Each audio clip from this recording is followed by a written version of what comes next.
ဒီလူကဆိုင်ကယ်ကိုတနအီမိုင်140နှုန်းနဲ့မောင်းနေရင်ကနေ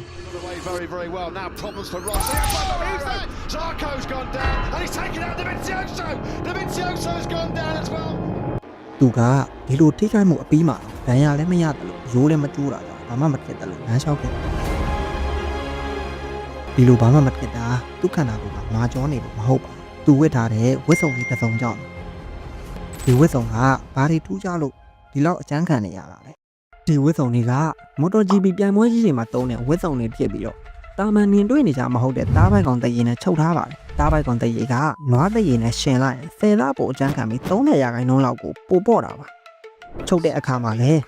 သုံးတဲ့ပစ္စည်းတွေကိုအဆင့်ဆင့်စမ်းသပ်ရပြီးတော့မောင်းမဲ့ rider ရဲ့ကိုယ်တိုင်းနဲ့တေချာအမားမရှိအောင်ချုပ်ရပါတယ်တချို့ဝတ်စုံတွေမှာဆိုရင်ကြီးကအင်ဂျီတွေမှာသုံးတဲ့ Dyneema Fiber လို့ခေါ်တဲ့ material တစ်မျိုးကိုပါထည့်ကြတာမျိုးရှိပါတယ်ထိခိုက်မှုတွေဖြစ်လာတဲ့အခါမှာမီးလဲလောင်နိုင်တာကြောင့်မီးလောင်တဲ့ခံနိုင်အောင်ကော်လန်အနားတွေကိုဆိုရင်လဲ L1 driver တွေရဲ့ဝတ်စုံတွေမှာသုံးတဲ့ normal လို့ခေါ်တဲ့ private တစ်မျိုးကိုပါသုံးရပါသေးတယ်။ Cora နဲ့ Capella ကိုအဆင့်မြင့်နည်းပညာသုံးပြီးချုပ်ထားတဲ့ဝတ်စုံရှိပါတယ်။ဒါပေမဲ့